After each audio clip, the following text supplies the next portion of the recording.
자, 오케이. 거기 이제 페이지를 넘겨보면 갈퉁 얘기가 나옵니다. 갈퉁. 갈퉁. 보이서 찾으셨어요? 평화의 가치와 국제 평화를 위한 노력. 아, 그러니까 지금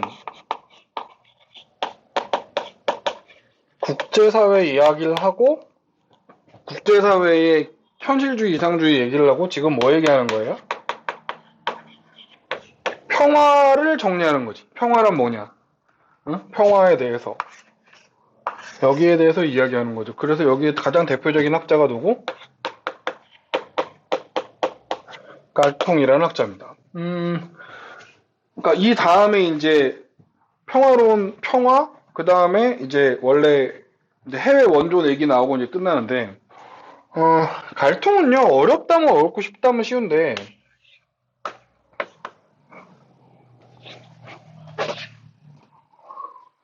그러니까 평화에 대해서 이렇게 디테일하게 언급한 사람이 별로 없어요. 그래서 갈통이 유명하죠. 자,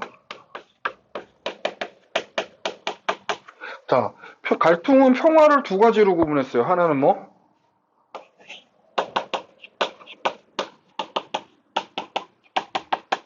평화는 소극적인 평화가 있어요. 소극적인 평화. 자, 얘는 뭐냐?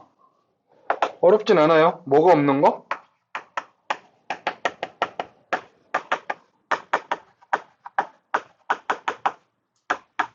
직접적인 폭력이 없는 상태.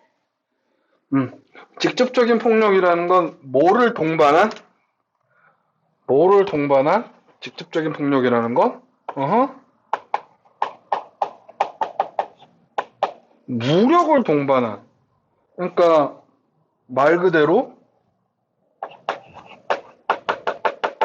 무력을 동반한 폭력이요. 가장 대표적인 게 뭐가 있을까? 예를 들면, 그러니까 진짜 말 그대로 주먹 쥐고 때리는 폭력, 주먹 쥐고 때리는 폭력. 그 다음에 예를 들면은 이런 거, 전쟁. 그 다음에 뭐 이런 거, 테러. 이런 거 등등등, 뭐 납치, 뭐 아니면은 뭐, 등등등등. 이런 것들을 우리가 이런 게 없는 상태를 뭐라고 얘기하는 거예요? 소극적인 평화 이렇게 이야기하는 겁니다. 책에 보시면 그래서 보통 전쟁을 막기 위한 평화 이렇게 이야기하지. 그래서 거기 보면 한계에 보면 자 사실 한계는 시험에 잘 안 나와요. 자 한계는 그냥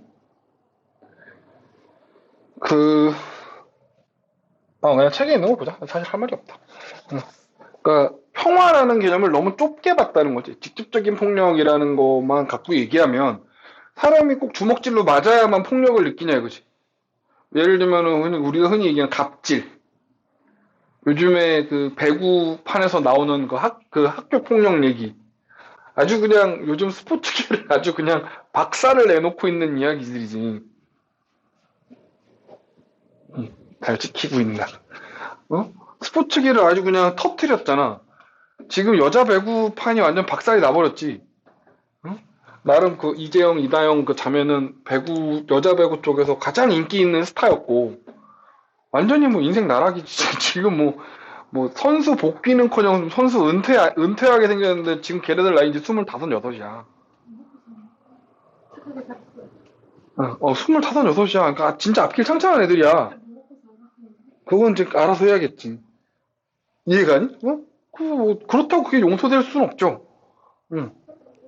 자신이 한 건 범죄니까. 그러니까 학교 폭력은 범죄입니다.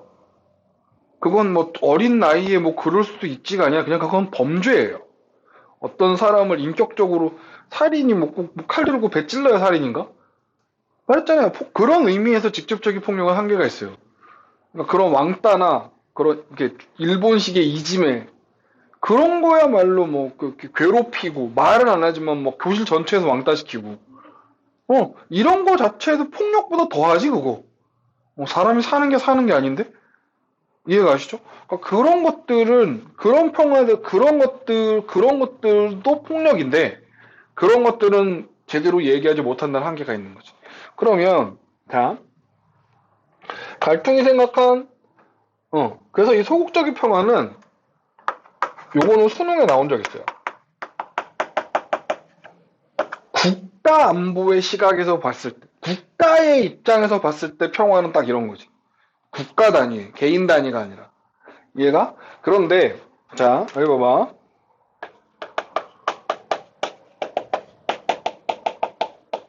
적극적인 평화가 있어요.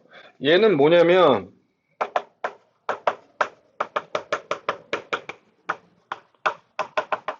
얘도 없어야 되고, 플러스 뭐도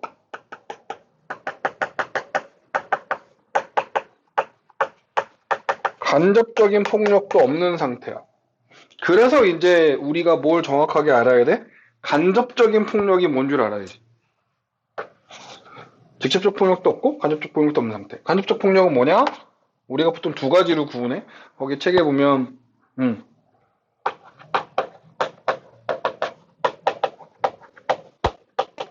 구조적인 폭력하고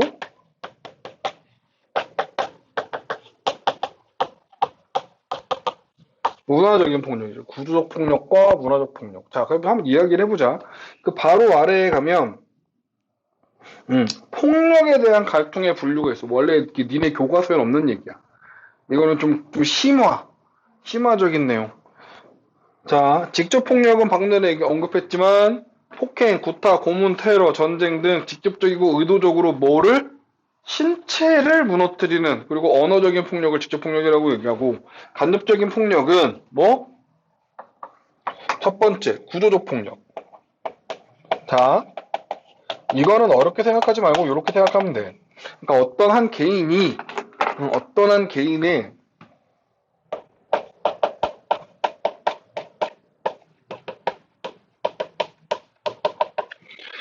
개인의 잠재력을 뭐라 그럴까? 이거 지울게.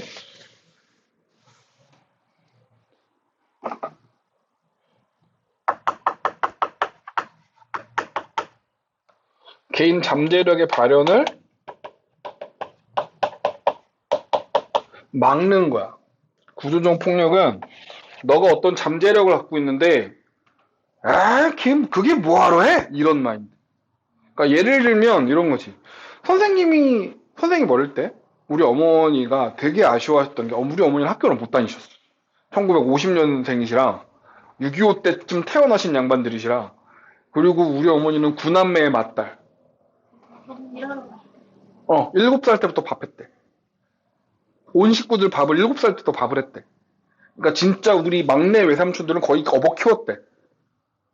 그러니까 우리 어머니는 초등학교도 졸업 못 하셨어. 한글 잘 못 쓰셔. 문맹은 아니지만 우리 어머니가 머리가 좋으시거든. 문맹은 아니지만 자 교육의 기회를 못 받은 거지. 근데 우리 외삼촌들은 큰 외삼촌부터 우리 막내 외삼촌까지 싹 다 고등학교 졸업하셨어. 그러니까 그런 게 뭐야? 그런 게 구조적 폭력이야. 여자가 배워서 뭐해? 이런 거. 우리가 가부장제라 그러지. 그런 성에 따른 차별? 아니면은 인종차별? 깜둥이가 뭐 유색인종이 뭐하러 이런 거. 이런 것들이 뭐라고? 구조적 폭력이라고. 다시 말하지만 아주 어렵지 않아. 뭐? 너의 잠재력, 포텐셜을 이렇게 발현하려는 거를 그렇지 막는 거지. 사회 구조적으로. 그러니까 예를 들면 아무리 뛰어난 사람이라도 교육을 받으면 그 뛰어난 능력을 발휘하기가 어렵지. 교육을 못 받게 해버린 거. 아무리 뛰어나고 교육도 받았어. 직장에서 고용을 안 해주면. 이해가?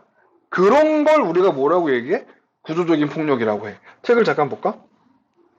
인간이 지금과 다른 상태가 될 수 있었던 잠재력과 현재 처해 있는 상태와의 차이를 제공하는 요인. 그러니까 봐봐. 요게 딱 포커스고 개인의 잠재력 실현을 막는 걸 어떻게 막아?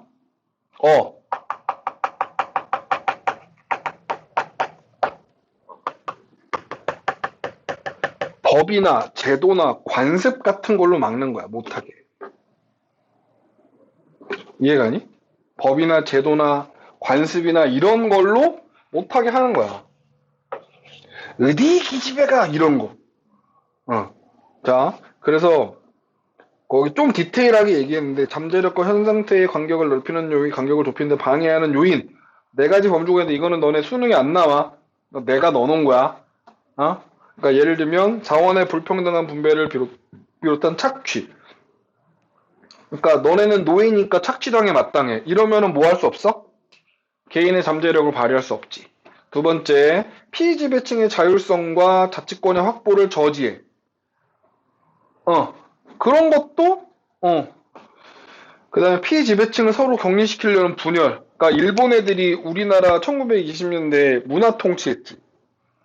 그때 우리가 보통 일본의 정책을 뭐라 그러니? 기만 정책 이렇게 얘기하지. 헌병을 없앴는데 대신에 경찰, 헌병이 3천 명밖에 없었는데 걔네는 뺏게 대신 경찰 4만 명. 문관 출신의 총독 임명할 수 있게 해줄게? 한 명도 임명된 적 없어. 그러니까 되게 유화적인 뭔가를 할 것처럼 제스처를 해놓고서 실제로 아무것도 한 게 없어. 그런 게 기만이지. 그런 거야. 그래서 뭐해? 그리고 친일파를 키우지. 그래서 뭐 하는 거야? 우리 민족끼리 분열시켜. 무장독립 투쟁하는 애들하고 애국계몽운동하는 애들하고 분열시켜. 자치론자하고 보통 거의 애국계몽운동하는 애들 중에 한 반 이상은 나중에 자치론자로 빠지거든. 우리 독립 힘들 거니까 우리 그냥 자치권 정도 받는 거 하자. 그러니까 지금 영국 옆에 있는 아일랜드 같은 그런 나라 같은처럼. 응? 그런 거 하자 그러지. 그런 거. 그런 게 분열. 사회 피지배층에 대한 탈사회와 같은 소외화. 피지배층은 뭐 시켜버려? 소외시켜버려. 그러니까 이거 얘들아 되게 무서운 거야. 너네의 잠재력의 발현을 막는 거 중에 하나가 뭐야? 어느 동네 살아? 왜 옛날에 그런 기사 보고 내가 진짜 와, 저 대가리에 똥 많참들 이렇게 생각을 했거든? 예를 들면 아파트 단지 되게 크게 새로 지은 아파트 단지가 있어요. 요즘에는 아파트 단지들 진짜 몇천 세대 이상의 아파트 단지를 구성하면 반드시 2개 동인가 3개 동인가는 임대주택을 지어야 돼. 법으로 규정을 해놨어. 물론 평수 작아. 한 20평 내외의 임대주택 방 2개 정도 되는 그런 거 지어야 돼. 어느 날 근데 하지만 대단히 큰 아파트 단지니까 요즘 시설이 잘 됐잖아. 막 지하 주차장 돼 있고 막 아파트 자체 내에 헬스클럽 있고 놀이시설 있고 뭐 이런 거 다 돼 있잖아. 그런 거 돼 있는 되게 좋은. 근데 예를 들면 그 임대주택 쪽으로는 벽을 쌓아버린 거야. 그 놀이터로 못 오게. 아니 건물 자체로요? 아니, 그러니까 그 임대동에서 놀이터로 오는 길 있잖아. 거기다 벽 쌓았다고. 실제로 쌓았어. 내가 그거 뉴스 보고서 저 미친, 저 도른 놈들. 그게 뭐야? 그런 게 구조적 폭력이야. 어렵게 생각하지 마. 뭐 하는 거야? 왕따 시키는 거지. 그러니까 진짜 무서운 거야. 그래서 집이 어디야? 그러니까 집이 어느 아파트, 어느 동, 저 우리 아들, 걔랑 친하게 지내지 마. 진짜 싫어. 그런 것도 일종의 뭐라고? 구조적 폭력이지. 야, 알겠지? 이게 구조적 폭력이야. 방금 전에 얘기했지만 그런 것들. 다시 말하지만 어렵게 생각하려고 쉽게 얘기한 뭐? 사회 구조적으로 개인의 잠재력의 실현을 막는 거. 이게 구조적 폭력. 그 다음에 문화적 폭력은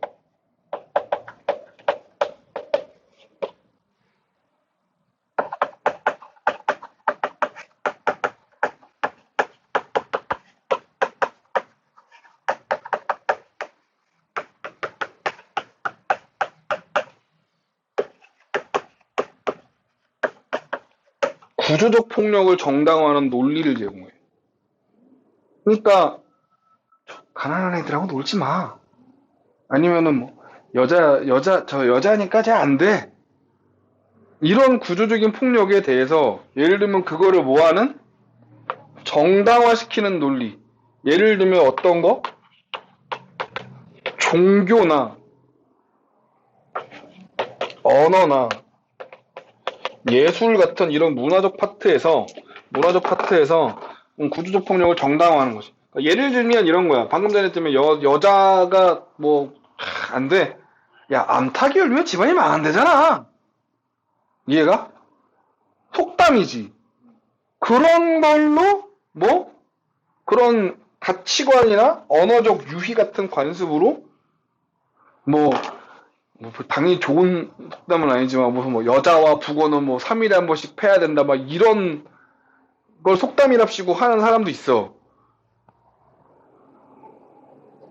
여성 차별에 대한 걸 정당화하는 이론이지. 그러니까 옛날에 얘기하면 그러니까 칠거지약 이런 거는 조선시대 그건 여기에 가깝지. 그건 여기에 가깝지만 방금 얘기했지만 뭐 여자는 안 돼.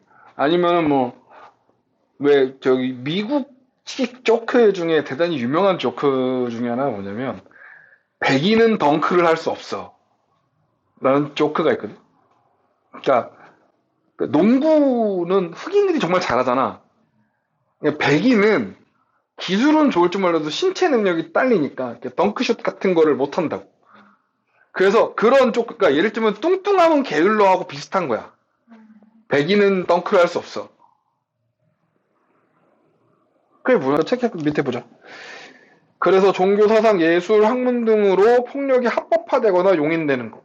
그래서 예를 들면 거기 예를 들어 쓰는 거 봐봐. 구조적 폭력이 희생자들이 현 생태를 타파하기 위해 항거할 때 지배 세력은 사회 안정을 꾀한다는 구실로 그들을 범법자 혹은 불순 세력으로 낙인 찍어서 그들을 비난하면서 그들에 대한 폭력을 정당화시킵니다. 자, 어렵지 않죠? 자, 그러면 칸트다. 자, 평화 얘기할 때 칸트. 자, 다시, 쯔시. 제가 말씀드리지만 우리 칸트 아저씨가 나오면 늘 빡세요. 칸트는 단 한 번도 여유로웠던 적이 없어요. 다시 말하지만 칸트는 뭐의 선구자? 대신 현실주의가 있고 이상주의, 아까 국제정치의 시각. 이상주의의 이론들은 다 누구 거라고 생각하시면 돼요. 다 칸트예요.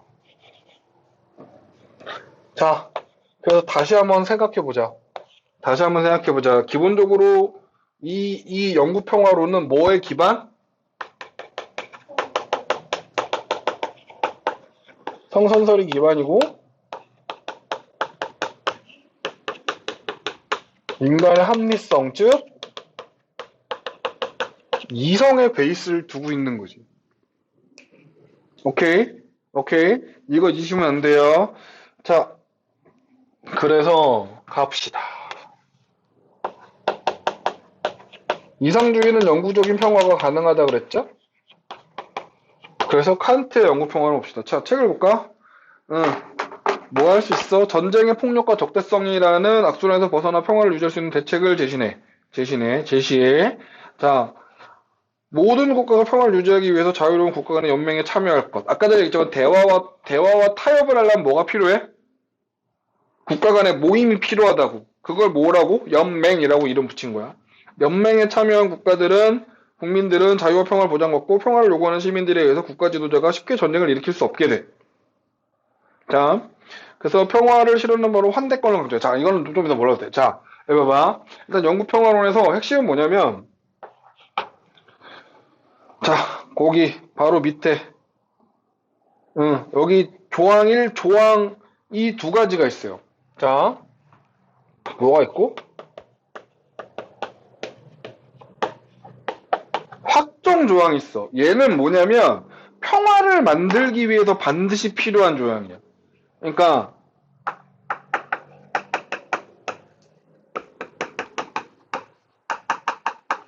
평화 실현의 필수 조건. 얘 없으면 안 돼.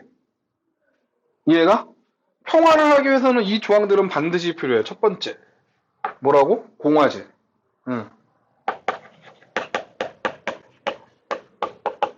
모든 국가는 거기 봐봐. 정치체제는 뭐여야 한다? 공화제여야 한다. 자, 여기서 여러분들이 이제 여러분의 시대에 대한 구분을 잡아. 선생님, 왜 민주주의를 안 해요? 칸트가 몇 세기 사람이니? 이 양반 시민혁명 때 전 사람이야.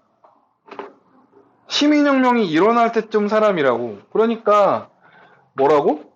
이 양반이 살던 시대에는 뭐가 아직 없었어? 민주주의라는 게 없는 시절의 사람이야. 사람은 자기가 경험하지 못한 걸 말 못하잖아. 그러니까 이 사람이 생각한 공화제는 사실상 뭐에 가깝기는 해? 민주주의에 가깝지. 민주주의에 가까운데 민주주의는 국민이 권력이 있는 나라잖아. 왕이 살던 시대의 사람이라고. 그 당시 사람의 입장에서 생각하면 대단히 충격적인 발상인 거야, 민주주의는. 그러니까 아직까지 거긴 못 가. 다만, 그러니까 아직 얘가 생각하는 공화제는 왕이 있긴 있어도 왕이 마음대로 못하는, 거에 가까워. 그래서, 공화제. 그러니까 민주주의야, 왜 아니냐고 그러지 마. 기본적으로 공화제는, 전제군주 국가는 아니고, 공화제라 하심은, 왕이 없거나, 권력이 아주 밑바닥으로 처박혀갖고, 왕이 그냥, 포지션만 있을 뿐, 실제로 왕이 하는 일이 없는 국가 스타일을 공화제라고 하는 거야. 자, 그래서 이게 내용이 많다. 원래 이거를 페이지로 제 원래 글자들을 쓰면 어마어마하게 너무 많은 페이지량이 됐을 텐데, 그래서 아예 깡그리 때려 넣었어. 자, 전제 국가는 시민의 의사가 올바로 반영되는 게 불가능해. 왜? 전제 군주 국가는 시민의 의사가 올바르게 반영되는 게 불가능하다고. 자,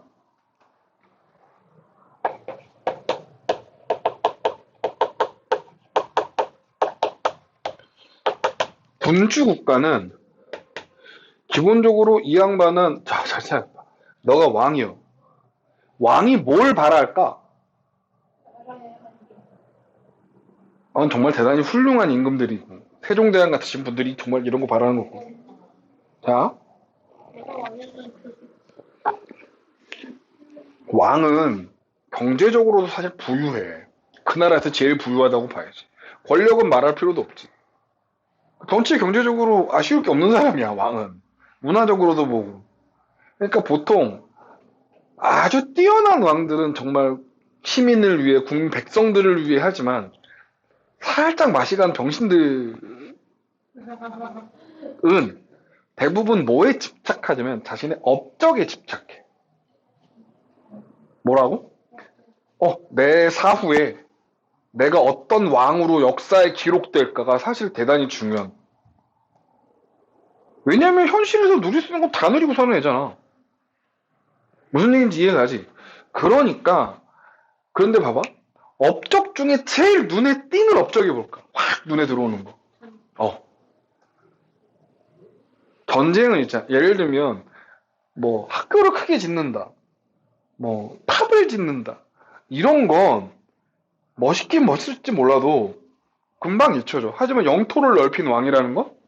지금도 우리는 광기토대왕과 장수왕을 기억하잖아.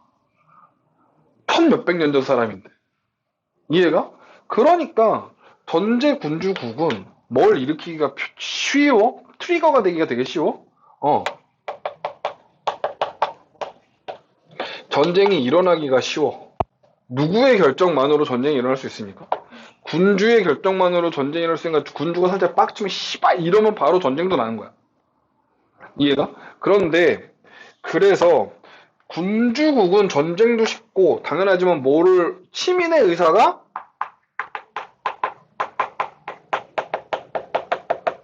반영이 안 되지. 어차피 군주 마음인데 뭘. 그래서 이거는 올바른 정치 시스템이 아닌 거야. 그러면 공화제는 어떤데? 아까 전에 얘기했지만 왕이 있긴 있지만 없거나 권력이 낮은 거라 그랬지. 공화제는 대체로 의사결정 수단이 주로 의회나 아니면은 시민들의 의견이 필요한 애들이야. 공화제는. 꼭 왕 중심의 의사결정이 아니라 주로 누구 중심의? 시민들의 의사결정이 필요하다고. 근데 잘 생각해봐. 자, 잘 생각해봐.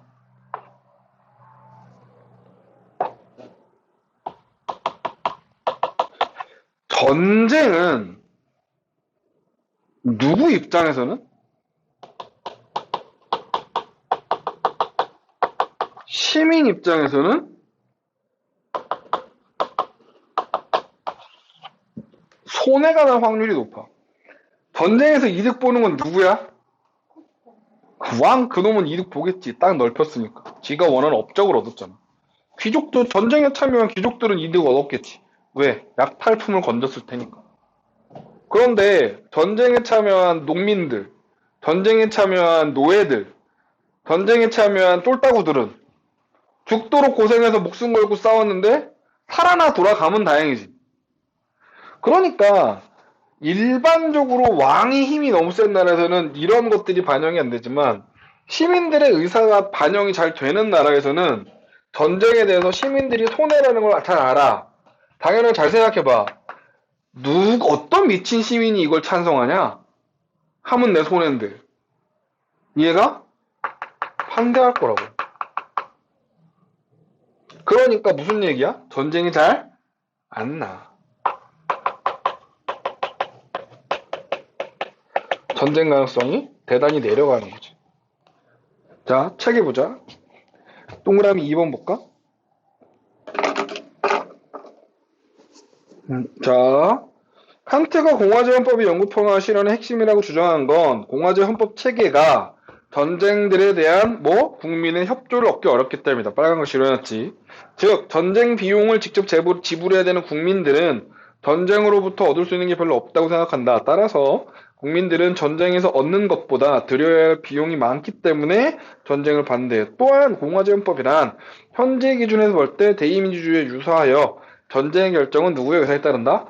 국민의 의사에 따른다. 그러므로 공화제 헌법을 가진 국가에서는 군주의 자의적인 전쟁 결정은 불가능해진다. 오케이, 아까 했던 얘기예요. 두 번째는 자연 상태에서 갈등과 대립을 일삼았던 개인들은 사회 계약을 통해서 사회를 구성하고 이를 통해서 평화와 안전을 얻게 된다는 계약론적 관점에서 국가가 논하기 때문에 계약에 의해서 만들어진 국가의 최첨단이 공화제야. 그러니까 우리가 사회 계약론 하면 홉스, 로크, 루소 이렇게 얘기하잖아. 이 세 사람만 사회 계약론을 얘기했던 건 아니에요. 그러니까 사회 계약론이라는 건 1700년대? 그러니까 홉스, 로크, 루소 이 사람들이 살던 그 시대에 한 200년 가까이, 한 150년 가까이 유럽 전체를 뒤흔들던 정치학적이고 철학적인 테마예요. 굉장히 되게 대유행을 했던. 그러니까 당대 학자들 중에 사회계약설에 대해서 언급하지 않은 학자가 없을 정도. 당연히 칸트도 사회계약설에 대해서 나름 언급을 해요. 잘 알려지지 않아서 우리가 알지 않을 뿐이지. 자, 오케이. 두 번째. 재밌는 게 나왔어. 두 번째 국제법은 자유로운 국가들의 연방체제. 자, 봐봐. 이게 무슨 얘기냐면,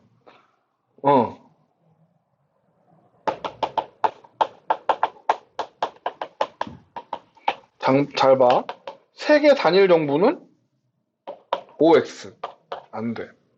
자, 여기서 좀 조심해야 될 게, 칸트는 할 수만 있다면 세계 공화국 혹은 세계 정부가 좋아요.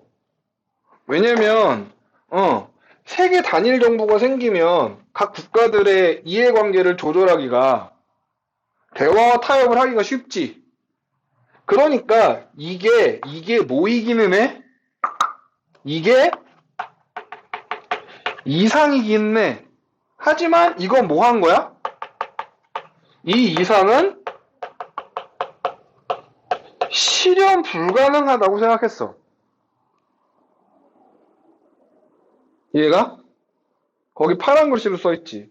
세계공화국이라는 적극적인 이념 대신에 소극적인 대안으로 그래서 뭘 만듭시다? 봐봐. 국제기구를 만들자 이거지. 왜? 서로 대화와 타협은 해야 하니까. 이 국제기구를 뭐라고 이름 붙인 거야? 연맹이라고 붙인 거지. 그래서 이 칸트의 이상주의의 영향을 받아서 1차 세계대전이 끝난 직후 요렇게 해서 만들어진 단체를 국제연맹이라고 부르는 거야. 국제연맹은 아주 큰 한계, 정말 요대로 만들어진 거거든. 아주 큰 한계를 갖고 있지. 말만 해. 힘이 없어. 너무 이상주의로 가갖고, 그러니까 예를 들면 소련이나 뭐 독일 같은 나라들이 싫은데? 싫은데? 이러고서 탈퇴해버리면 막을 방법 없는. 그래서 2차 세계대전 끝나고 그거를 보완해서 현실주의적인 입장을 좀 받아들여서 만든 게 유엔이야. 자, 그러면 다시. 자, 알겠죠? 그래서 거기 봐봐. 거기도 그 네모 박스 안을 보자. 칸트는 자유로운 국가들 간의 연맹 형태로 국제기구를 만들어야 한다고 주장을 했고, 각 국가는 뭐 인격체들의 결합이므로 아까 전에 얘기했지만 모든 개인은 뭐합니다? 이성적이고 합리적이어서 대화가 가능하지. 그러니까 국가는 그런 사람들의 결합이니까 국제관계도 뭐 인격체와 같은 국가들의 결합인 연맹이 바람직하다고 생각했어요. 그래서 국제기구를 창설하는 건 예쓰지만 단일 주권을 가진 연방국가는 아니다. 오케이? 그래서 여기다가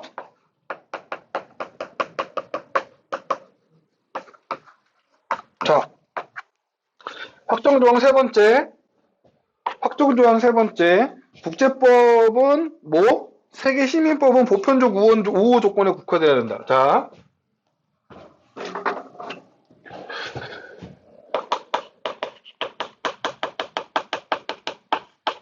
시민법은 보편적 우호의 조건에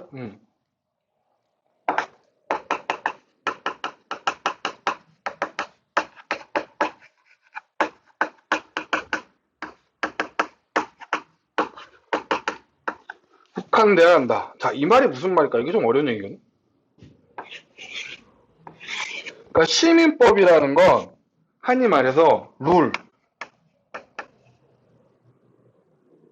그러니까 모든 나라가 룰북으로 만들 세계 시민법이잖아. 세계 시민법. 그지? 그러니까 모든 나라가 만들 규칙은 뭐면 돼? 보편적인 우호 조건에 대한 것만 만들면 되는 거야. 이해가? 그러니까 잘 봐봐. 뭐를 만들 필요가 없어? 즉, 뭐에 대한 해결책을 롤북으로 만들 필요가 없는 거야? 어.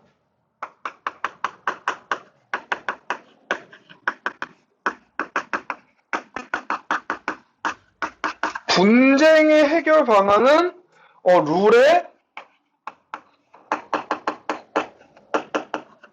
이거 불필요해. 왜?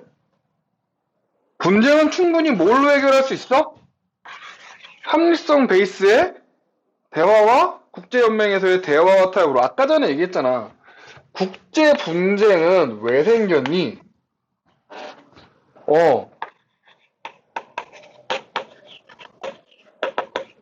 제도와 오해였지. 칸트 이상주의에서 국제 분쟁이 생기는 이유가 뭐였어? 어떤 제도를 잘못 이해하거나 오해하거나 국가의 의도를 잘못 파악하고 바로 옆에 이제 있잖아. 응. 의도를 잘못 본 거잖아. 그지?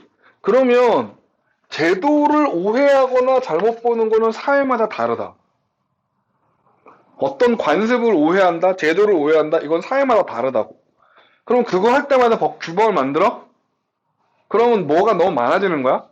그렇지. 그때그때마다 예외를 만들어야 되고, 그러면 조항이 복잡해져. 그럼 지키기 어렵다.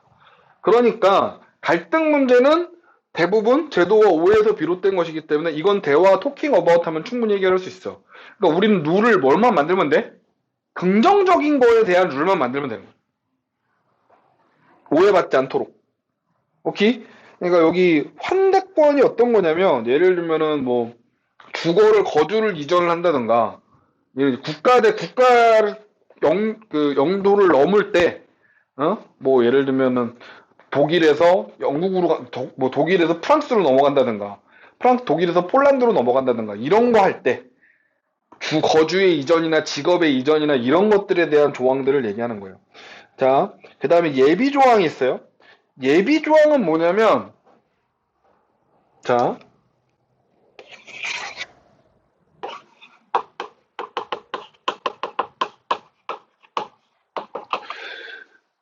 확정 조항은 필수 조건이지. 얘는 뭐야?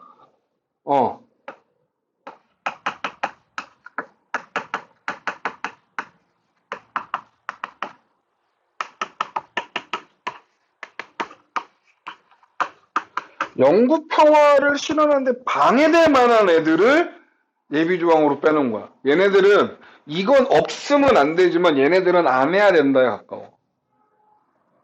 영구 평화 하고 싶으면 얘는 빼라. 이해가? 이건 안 하면 영구 평화 안 되고 영구 평화하면 이건 빼. 그 정도야. 그러니까 레벨 순으로 따지면 얘가 무조건 돼야 되는 거고 얘는 조금 약한 거긴 하지만 얘도 필요하지. 책을 잠깐 볼까? 6개가 있어. 그 중에서 다른 거는 별로 신경을 쓸 필요가 없어요. 수능에 나올 만한 얘기가 아니야. 자, 봐봐. 거기 보면 장차 전쟁에 확인이 될 수 있는 내용을 암암리의 유보한 채 맺은 어떠한 평화조약도 결코 평화조약으로 간주되면 안 된다. 전쟁에 확인이 될 수 있는 내용 이런 게 뭘까? 예를 들면은 전쟁을 끝내는데 니네 영토의 반을 내놔.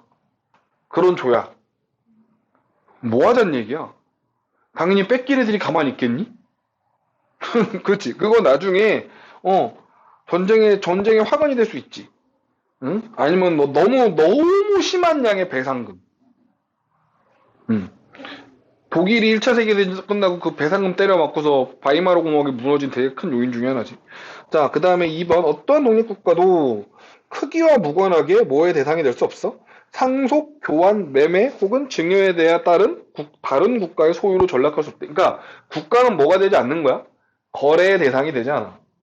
상속, 교환, 매매 혹은 증여가 안 돼. 그러니까 예를 들면 이거지. 내가 함부르크 왕가의 A인데 갑자기 우리 아버지가 돌아가시면서 뭐 합스부르크에 있는 B한테 넘겨줘. 이런 거 안 된다고. 국가는 누구에게 임의로 주거나 받거나 개인의 소유라고 볼 수 없는 거지. 그건 당연한 얘기야. 왜냐면 다 말했잖아. 당대의 학자들은 뭘 지지했다고? 사회계약서를 지지한다. 사회계약서를. 당대 학자들의 대부분은 뭘 지지했다? 사회계약서를 지지했다. 사회는 계약에 의해서 만들어지는 건데 누가 누구 거라고 임의로 넘기는 이거 자체가 넌센스지. 세 번째. 자, 3번 별표. 상비고는 조만간 폐지돼야 된다. 자, 예비 조항에서 세 번째 조항이 뭐 폐지야? 이건 시험에 나온 적이 있어. 자, 그런데 있잖아. 되게 웃긴 거. 상비고는 폐지해야 되거든? 아니,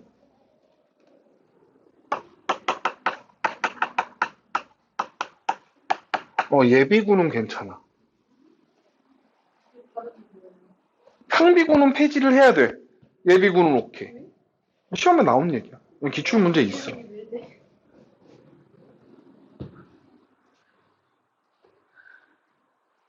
거기 보시면 군대는 군비 경쟁의 원인이며 전쟁의 원인이 될 수 있기 때문에 자, 이거는 봐봐. 모든 군대를 없애? 그게 가능은 하니? 모든 군대를 없애는 순간 어떻게 돼? 다른 나라에서 신나서 쳐들어오겠지. 상비군은 뭐 하는 애니? 얘는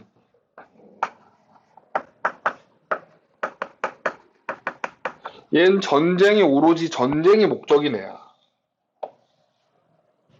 애초에 상비군의 유지 이유 자체가 뭐 하려고 하는 거야? 전쟁하려고. 그러니까 얘는 뭐가 되기가 쉬워? 방금 전에 얘기했듯이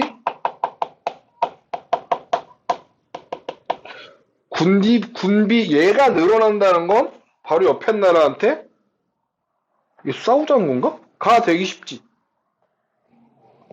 무슨 얘기인지 알겠지?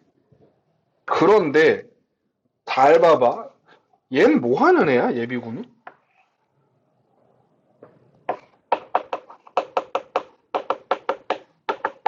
평상시에 자기 일을 해. 뭐 터지면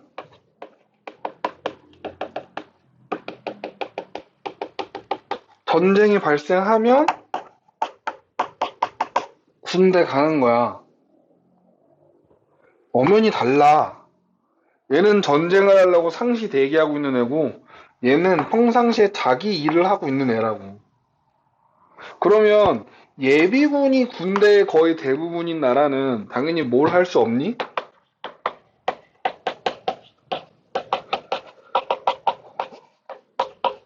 침략 전쟁이 불가능해. 사람을 모으는데 그 모으는 시간에 상대방 나라 다 알겠다. 상비군이 있는 나라는 준비 땅 하면 언제든 달려갈 수 있는데 예비군들이 있는 나라는 그렇지 얘는 전쟁이 안 돼. 그러니까 상비군은 폐지하고 뭐는 안 뜨는 거야? 야 그리고 다른 나라가 쳐들어오면 어떡해? 예비군도 없으면 어떻게 막아? 이해가 가니? 그러니까 늘상 준비하고 있는 상비군은 군비 경쟁의 원인이니까 안 되지만 예비군은 필요한 것이. 그 다음에 4번 국가 간 대외적 분쟁에 관련해서 어떤 국채도 발행된 국채라는 건 국가의 빚이야. 결국에 그 빚은 뭘로 떼워? 세금으로 떼우지. 그러니까 한마디로 얘기해서 어떠한 국채도 발행하면 안 된다는 건 전쟁의 부담과 이런 외교적인 국제 분쟁의 부담을 누구에게 씌우지 마라? 국민에게 덮어 씌우지 말라 이거지. 외교적 분쟁은 니놈 선에서 해결하라고. 이걸 뭐 하지 말고 국민한테 뒤집어 씌우지 말고. 그 다음에 6번 어떠한 국가도 다른 나라 전쟁 동안에 장래 평화 시기에 상호 신뢰를 불가능할 것이 틀림없는 다음과 같은 적대행위. 예컨대 암살자나 독살자를 고용해 왕을 암살시켜. 이거 뭐 하자는 얘기야? 전쟁하자는 얘기지. 야, 2차 세계대전이 왜 일어났나 봐봐. 세르비아계 청년이 오스트리아 황태자 부부를 암살하면서 시작됐어. 사라예보 사건. 그 다음에 항복조약의 파기. 독일이 했지. 독일이. 이러고 국제연맹 탈퇴해버렸잖아. 베르사유 조약 찢어버리고 히틀러가 몰래 이러고 탈퇴해버렸잖아. 자, 적국의 반역 선동. 이런 거 하면 전쟁 날 거 뻔하니까 하지 말라고. 그러니까 실제로 이 중에서 보통 이제 평가원에서 나왔던 문제는 3번 정도는 출제된 적이 있어요. 사실 이거는 잘 나올 애는 아니에요. 근데 그 교육청 모의고사나 사설에서는 이제 왜냐면 이게 영구평화론이 앞에 1, 2, 3번 갖고 확정조항으로 낼 거 다 냈거든. 그래서 요즘에는 그 예비조항 갖고 좀 내기도 해요. 오케이, 우리 잠깐만 쉬었다가 그 다음 페이지에 왈처의 정의전쟁론이 있는데 이건 너네 교과서에서 빠졌어요.